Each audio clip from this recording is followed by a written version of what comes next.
Range का जो AMGM pattern था वो उसके ऊपर एक क्वेश्चन और कुछ मिक्स में फिर क्वेश्चन कर लेते हैं। सो एक क्वेश्चन है रेंज, इसका रेंज निकालना है x⁴ plus 18/x² plus 7। We want to find the range of this function. बहुत ही आसान है। यहाँ पे जैसे कि देखा जाए रेसिप्रोकल में तो है वेरिएबल पार्ट्स, लेकिन यहाँ पे पावर 4 है, यहाँ पे पावर 2 है। सो अगर इन्हीं दोनों पे AMGM लगाएंगे तो प्रॉब्लम हो जाएगा। अगर इन दोनों पे आप AMGM लगाने जाओगे तो राइट हैंड साइड पे जो है x² बच जाएगा अंडर रूट के अंदर। इन दोनों का GM जो है क्या आ जाएगा, x, इन दोनों का प्रोडक्ट इंटू स्क्वायर रूट, उसका स्क्वायर रूट। सो वो 9x² आएगा, 9x आएगा सॉरी, है ना, x⁴। सो इसको अवॉइड करने के लिए हम क्या करेंगे, यहाँ पे जो 18/x² उसको ऐसे लिख दूँ 9/x² प्लस 9/x², क्योंकि यहाँ पे जैसे 4 पावर है ना, तो डिनोमिनेटर में भी 4 पावर क्रिएट हो, ऐसा कुछ करते हैं। तो 2 की बजाय हम 3 नंबर ले लेते हैं, है ना, 3 क्वांटिटी के ऊपर AMGM लगाएंगे। कौन सी 3 क्वांटिटी, x⁴, 9/x² और तीसरा भी 9/x²। सेकेंड और थर्ड भले ही सेम है तो सेम नंबर तो आ सकते हैं, उसमें क्या है, ABC belongs to R plus है, यहाँ पे तीनों पॉजिटिव क्वांटिटी है, x⁴ पॉजिटिव, 9/x² पॉजिटिव, और है ना पॉजिटिव नंबर्स के ऊपर है ना AMGM लगाना है तो लगा दो। सो इन तीनों पे AMGM, so x⁴ plus 9/x² plus 9/x² whole divided by 3 should be greater than equal to cube root of, अच्छा इन तीनों का प्रोडक्ट जो है ABC है ना, क्यूब रूट ऑफ ABC मतलब A मतलब x⁴, B मतलब ये दोनों, B और C मतलब ये दोनों। सो x² तो x² x4 हो जाएगा, वो कैंसिल हो जाएगा, 9 × 9 हो जाएगा, ठीक है, वो 81 कर लेंगे, 3 को उधर भेज देंगे, और यहाँ पे x⁴ प्लस, अच्छा 9/x² प्लस 9/x² को अब जो है आप 18/x² लिख दो, 18/x² should be greater than equal to, और यहाँ पे ये 9² बोल दे, 9 × 9 9² बोल दिया, और क्यूब रूट को क्या लिख सकते हैं हम, 1/3। क्यूब रूट को अगर मुझे रेडिकल फॉर्म में से अगर एक्सपोनेंशियल फॉर्म में कन्वर्ट करना है तो पावर 1/3 हो जाता है, और अंदर जो है 9² सो 2/3 हो जाएगा, है ना। 9² का क्यूब रूट मतलब 9⁻²/3 ये हो गया। अब इसका वैल्यू ये जो है मिनिमम बोलने के लिए सबसे पहले तो 7 ऐड कर, है ना, 7 ऐड कर दो तो ये +7 हो जाएगा। सो ये जो है मिनिमम बोलने के लिए, है ना, ये वैल्यू इस फंक्शन का मिनिमम वैल्यू बोलने के लिए सबसे पहले तो इक्वालिटी, है ना, check equality condition, check equality, है ना। तो इक्वालिटी के लिए क्या, ये तीनों सेम होने चाहिए, है ना, A = B = C होना चाहिए, यानी कि x⁴ = 9/x² = 9/x², ये दोनों तो सेम ही है सेकंड और थर्ड। सो यहाँ पे इन दोनों पे कंडीशन आ जाएगी। सो यहाँ पे x² क्रॉस मल्टीप्लाई होकर इधर भेज दो तो x⁴ = 9 हो जाएगा। सो x⁴ = 9 है तो x³ या तो 3 या तो -3। x⁴ अगर 9 है तो x³ 3 और -3 हो सकता है, x का क्यूब तो 3 और -3 हो ही सकता है ना, ठीक है ना, क्यूबिक नंबर तो। सो x = 3⁻1/3 या तो -3⁻³ या तो -³ ठीक है। तो मुझे जो भी मिल रही है x की वैल्यू उसमें इंटरेस्ट नहीं है, बस मिल रही है ये होना चाहिए, है ना, इक्वालिटी होल्ड होना चाहिए। सो अब यहाँ पे हम बोल सकते हैं कि f(x) जो है उसका मिनिमम वैल्यू कितना आ जाएगा, 3 × 9⁻²/3 + 7, 3 × 9⁻²/3 + 7, ये मिनिमम हो जाएगा। और ये फंक्शन कंटिन्यूस है, यहाँ पे मतलब टर्म्स देख लो, x⁴ कंटिन्यूस और एवरीवेयर, 18/x² में x बस खाली 0 हो जाएगा तो ये डिसकंटिन्यूस हो जाएगा, बाकी सब है ना 0 को छोड़ के हर जगह ये फंक्शन कंटिन्यूस है। और यहाँ पे बस वही लगा दो सीधा, x अगर इन्फिनिटी को जाएगा, कंटिन्यूस है मतलब सारी वैल्यू लेगा, सो ऑल वैल्यूज है ना, it will take all the values in the range. So x अगर इन्फिनिटी को जा रहा है तो x⁴ इन्फिनिटी को जाएगा, यहाँ पे 18/x² 0 की तरफ जाएगा और 7 तो 7 ही रहेगा। सो इन्फिनिटी 0 और 7 इन तीनों को मतलब इन एक नंबर इन्फिनिटी की तरफ जा रहा है, प्लस अब 0 की तरफ जा रहा है वो तो छोड़ ही दो उसको तो। सो इन्फिनिटी + 7 तो इन्फिनिटी होता है, मतलब आपका f(x) जो है पूरा जो f(x) है इन्फिनिटी की तरफ जाएगा, और इससे कम तो f(x) हो ही नहीं सकता, f(x) का जो वैल्यू है इससे कम तो हो ही नहीं सकता ये जो नंबर है उससे, ठीक है। तो बस सीधा लिख दो क्योंकि फंक्शन कंटिन्यूस है। सो R(f) रेंज ऑफ फंक्शन क्या हो जाएगा, ये मिनिमम वैल्यू से लेके इनफाइनाइट, ठीक है। Close open from 3 into 9⁻²/3 plus 7 से इन्फिनिटी, ये 7 है। ओके ओके, अब कुछ क्वेश्चंस हम ऐसे ही रेंडमली देख लेते, रेंज के मिक्स में क्वेश्चन देख लेते थोड़े।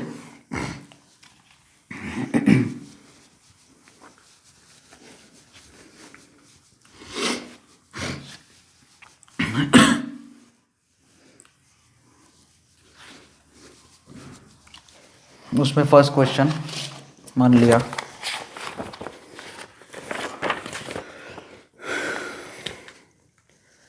एफ ऑफ एक्स करके लिखा है tan of pi x minus pi का इंटीग्रल पार्ट है ना, ये दोनों प्रोडक्ट में है, अंदर आर्ग्यूमेंट 10 का ये पूरा है, x² माइनस 3x प्लस 4, ठीक है। नीचे जो डिनोमीटर में x² माइनस 3x प्लस 4 है वो कहीं अनडिफाइंड, मतलब कहीं जीरो तो नहीं होगा, मतलब ये सिंपल है ना, ये इसका डी कैलकुलेट करोगे तो आपको 9 माइनस 4 4 16 लेस देन 0 मिलेगा, मतलब ये हमेशा पॉजिटिव है ना। ये x² माइनस 3x प्लस 4 जो है वो कुछ ऐसा केस है ना, a greater than 0 d less than 0, मतलब इसका ग्राफ जो ये क्वाड्रेटिक पॉलिनोमियल का ग्राफ अबव x एक्सिस आएगा, तो ये हमेशा ऑलवेज पॉजिटिव है ना, ऑलवेज ग्रेटर देन 0 है, ठीक है, वो तो भूल जाओ।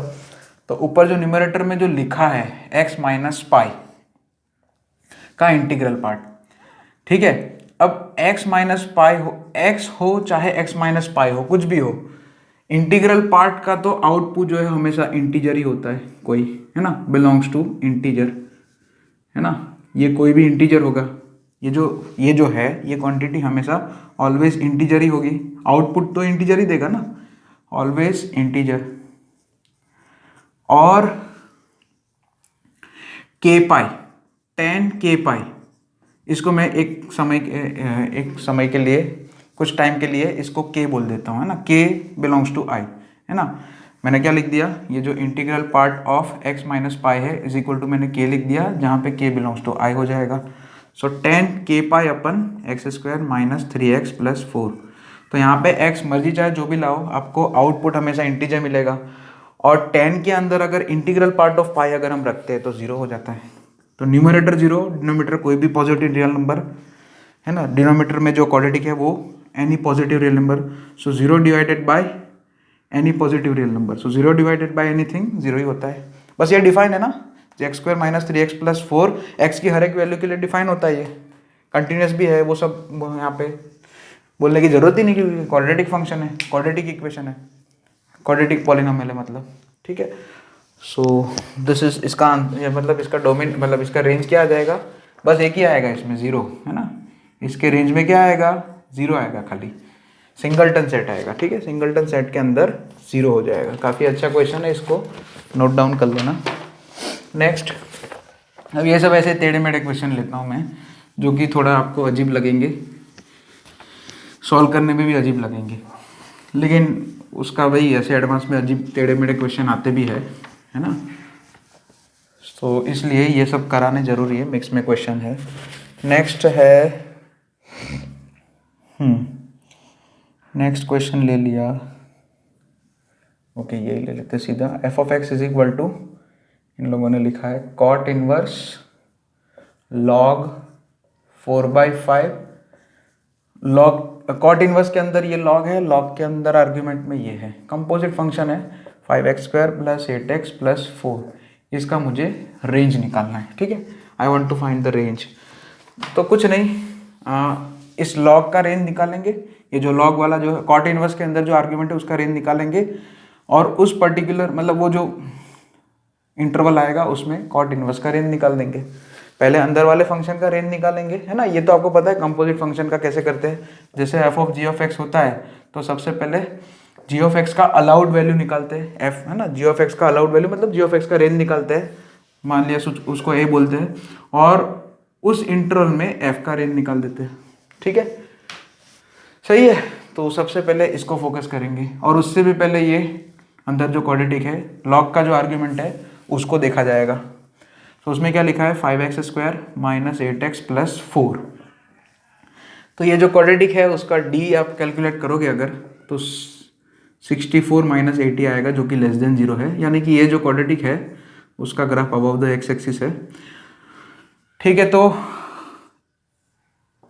ये जो क्वाड्रेटिक का वैल्यू है वो minus D by minus D by 4a से इन्फिनिटी जाएगा।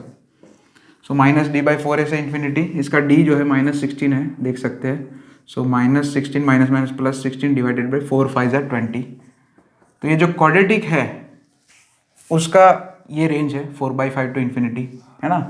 सो ऐसा बोल सकते हैं ग्रेटर देन और इक्वल टू 4/5। ठीक है, ये फॉर्मूला से भी लिख सकते हैं, परफेक्ट स्क्वायर वाली मेथड से भी कर सकते हैं इसको, है ना। ये वाली चीज़ तो आप ऐसे ही ला सकते हैं। ये जो 5x² माइनस 8x प्लस 4 है उसका वैल्यू 4/5 है, उससे ज़्यादा है। तो लॉग के अंदर जो आर्ग्यूमेंट लिखा है वो उसका ये है कि वो 4/5 या उससे ज़्यादा, मतलब 4/5 टू इन्फिनिटी। अब लॉग का ग्राफ क्या आएगा, लॉग का ग्राफ पहले ड्रॉ करना पड़ेगा। पहले ये जो है इसका रेंज क्लियर करना पड़ेगा, उसके उसी रेंज में फिर जो है उसी रेंज में जो है उसी पर्टिकुलर जो मतलब लॉग का जो रेंज आएगा उसी पर्टिकुलर इंटरवल में कॉट इनवर्स का हम ग्राफ बना के हम उसमें उस पर्टिकुलर इंटरवल में कॉट इनवर्स में कितना वाई एक्सिस पे, है ना, ग्राफ पे कितना कवर हो रहा है, वही फिर फाइनल रेंज आ जाएगा हमारा। तो लॉग का यहाँ पे देखो लॉग 4/5 बेच दिया है, इसलिए ग्राफ ऐसे आएगा, सही है ना। और 4/5 इधर आएगा। सो लॉग, अच्छा 4/5 अगर इनपुट रखोगे तो आपको 1 आउटपुट मिलेगा। ठीक है, तो 4/5 से इन्फिनिटी आपका ग्राफ कितना कवर कर रहा है, ये वाला इतना कवर कर रहा है 4/5 से इन्फिनिटी। देखो सॉरी 4/5 से इन्फिनिटी है, गड़बड़ 4/5 से इन्फिनिटी है ना, फिर से बनाते हैं। 4/5 से मतलब लेफ्ट राइट हैंड साइड देखना है, लेफ्ट साइड थोड़ी देखना है हमें। 4/5 से इन्फिनिटी बोला है ना, ओके थोड़ा अच्छा, ये 1, 0 तो 4/5 मतलब 1 से कम होगा, तो 4/5 के कॉरस्पॉन्डिंग आउटपुट भी आपको 1 ही मिलेगा। ठीक है ना, लॉग 4/5 इसमें लॉग है ना, इधर 4/5 पुट करो, लॉग 4/5 इस 4/5 1 हो जाता है। तो आपका इंटरवल ये है, क्वाड्रेटिक का जो इंटरवल है ये है, उसमें आपका लॉग का ग्राफ कितना कवर हो रहा है, ये कवर हो रहा है। तो उसके कॉरस्पॉन्डिंग वाई एक्सिस पे कितना कवर हो रहा है, -∞ से 1 तक, है ना। सो ये जो लॉग है, log 5x² minus 8x plus 4 to the base 4/5, वो क्या है 1 या उससे कम है, या ऐसा बोल दो कि -∞ से लेके 1 तक है। इसका जो रेंज है ना वो क्या है, कॉट इनवर्स के अंदर जो आर्ग्यूमेंट दिया है उसका रेंज क्या है, -∞ से लेके +1 तक। अब ये इंटरवल मुझे मिल गया लॉग का, कॉट इनवर्स के अंदर जो आर्ग्यूमेंट लिखा है यानी कि अंदर जो फंक्शन है उसका मुझे रेंज मिल गया। तो इस पर्टिकुलर इंटरवल में अब हम कॉट इनवर्स का रेंज निकाल देंगे। तो ठीक है, अभी एक स्टेप और बचा है कि कॉट इनवर्स का भी ग्राफ ड्रॉ करना पड़ेगा। कॉट इनवर्स का ग्राफ याद करना पड़ेगा हमें, तो वो तो हमें याद होना ही चाहिए वैसे। कॉट इनवर्स का ग्राफ 0 और पाई के बीच में होता है, आई होप पता हो। ये π/2 होता है, ठीक है। और हमें -∞ से लेके 1 तक देखना है ना, तो 1 तो इधर आता है। अच्छा, कॉट इनवर्स 1 कितना हो जाएगा, π/4। कॉट इनवर्स में अगर 1 पुट करोगे तो आपको π/4 मिलेगा। ठीक है, अब थोड़ा यहाँ पे ग्राफ अच्छे से बना देते हैं। कॉट इनवर्स में अगर हम 1 पुट करते हैं तो आपको आउटपुट में π/4 मिलता है, और वो इंक्लूड रहेगा क्योंकि 1 इंक्लूडेड है, फाइन। और -∞ से लेके 1 तक देखना है, -∞ से लेके 1 तक ये इंटरवल हमारा जो है लॉग वाले का वो क्या है, अंदर का जो फंक्शन है उसका इंटरवल क्या बना है रेंज का, -∞ से लेके 1। सो कॉट इनवर्स ऑफ दिस है, सो कॉट इनवर्स का जो ग्राफ है उसमें ये वाला इंटरवल मार्क कर दिया एक्स एक्सिस पे, उसके कॉरस्पॉन्डिंग ग्राफ कितना कवर हो रहा है, यहाँ पे ये पॉइंट तक कवर होगा। ठीक है, उस ग्राफ के पोर्शन के कॉरस्पॉन्डिंग वाई एक्सिस पे कितना कवर हो रहा है। देखो कॉट इनवर्स का जो रेंज होता है 0 से पाई के बीच में ही होता है, लेकिन यहाँ पे जो पर्टिकुलर चीज़ है उसमें ये जो अंदर आर्ग्यूमेंट लिखा है उसके हिसाब से यहाँ पे मैंने बनाया। तो अच्छा, पाई तो होता ही नहीं, पाई तो इंक्लूड होता ही नहीं, ओके सॉरी, पाई पे हॉलो सर्कल ही आएगा, पाई कभी इंक्लूड नहीं होगा। कॉट इनवर्स में पाई कभी आउटपुट देता ही नहीं है। सो यहाँ पे जो ग्राफ का पोर्शन है उसके कॉरस्पॉन्डिंग वाई एक्सिस पे क्या वैल्यू, वाई एक्सिस पे कौन सा पोर्शन कवर हो रहा है, देखो π/4 से लेके पाई तक, वेयर π/4 इज इंक्लूडेड। तो ये जो फंक्शन है उसका फाइनल रेंज क्या आ जाएगा, close close open from π/4 to pi. So ये लिख देना, ये काफ़ी अच्छा क्वेश्चन था कंपोजिट फंक्शन का। सो इसको आप नोट डाउन कर लीजिएगा, ठीक है। नेक्स्ट, अच्छा इसी क्वेश्चन में थोड़ा सा अगर चेंज कर दिया जाए, इसी क्वेश्चन में, ये क्वेश्चन तो आप लिख लोगे, इसी क्वेश्चन में यहाँ पे जो लॉग का बेस है उसको 4/5 से चेंज करके मैं 5/4 कर दूँ तो एक दूसरा क्वेश्चन बन जाएगा। देखो अब उसमें जो है थोड़ा सा चेंज होगा। अब क्योंकि 5/4 है ना, बेस आपका 1 से ज़्यादा है, ये तो वही रहेगा है ना 4/5 से, है ना, ये तो जो क्वाड्रेटिक का रेंज थे वो तो यही रहेगा 4/5 से इन्फिनिटी। तो अब लॉग का जो ग्राफ है ना उसमें थोड़ा सा चेंज रहेगा, क्योंकि लॉग का ग्राफ इस वहाँ पे क्या है कि बेस 1 से ज़्यादा है, तो बेस 1 से ज़्यादा है तब लॉग का ग्राफ ऐसे आता है, इंक्रीजिंग आता है। 4/5 जब बेस था तब डिक्रीजिंग ड्रॉ किया था मैंने। तो ये 1 से, ये 1,0 यहाँ पे। अच्छा अभी 4/5 अगर पुट करोगे अंदर तो आपको -1 मिलेगा, है ना, रेसिप्रोकल, ये तो पता है ना, log n to the base 1/n क्या होता है, -1 होता है। सो यहाँ पे आपको अगर लॉग, ये लॉग में अंदर जो है 4/5 पुट करोगे तो आपको अब जो है ना -1 मिलेगा, ठीक है। और 4/5 से इन्फिनिटी देखना है तो यहाँ पे 4/5 पुट किया तो -1 आउटपुट मिलेगा। सो 4/5 से ये पर्टिकुलर इंटरवल में लॉग का कौन कितना ग्राफ कवर हो रहा है, ये वाला ग्राफ, ये पोर्शन कवर हो रहा है ग्राफ का, कहाँ से कहाँ तक, यहाँ ना, यहाँ पे।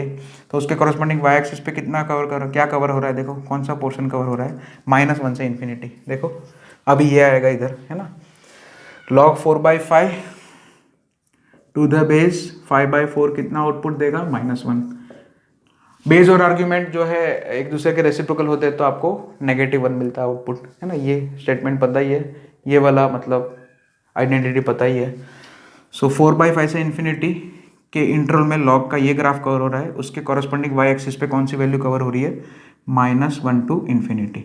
तो अब यहाँ पे जो है 5/4 कर दिया तो यहाँ पे इंटरवल चेंज होके क्या हो जाएगा, close open from -1 to infinite. अब उसके कॉरस्पॉन्डिंग कॉट इनवर्स का ग्राफ देख लेते हैं और फिर रेंज लिख देते हैं। -1 से इन्फिनिटी में कॉट का ग्राफ देख लो, है ना, कॉट इनवर्स का, सॉरी, कितना ग्राफ कवर हो रहा है ना, उसका कॉरस्पॉन्डिंग वाई एक्सिस पे कितना कवर हो रहा है। बहुत ही आसान क्वेश्चन है ये। पाई ग्राफ तो वही बनेगा जो पहले बना था, यहाँ पे π/2 लिख लिया। अच्छा -1 अगर कॉट इनवर्स में पुट करोगे तो आपको उसके कॉरस्पॉन्डिंग आउटपुट 3π/4 मिलेगा, ये तो पता ही है। और आपको -1 से इन्फिनिटी देखना है, ये इंटरवल में आपको कॉट इनवर्स का ग्राफ देखना है।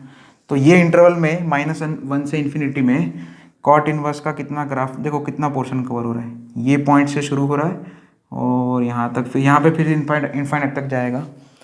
तो उसके कॉरस्पॉन्डिंग वाई एक्सिस पे कितना कवर हो रहा है देख लो, 0 से 3π/4, 0 से नीचे तो जाएगा नहीं, 0 भी नहीं होगा, कॉट इनवर्स में आउटपुट कभी 0 भी नहीं होता है, ओके। सो 0 से 3π/4, 3π/4 इज इंक्लूडेड। यहाँ पे रेंज ऑफ फंक्शन क्या आ जाएगा, open close 0 to 3π/4, open close from 0 to 3π/4।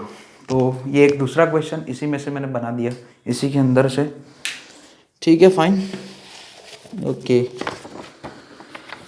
बस इनफ।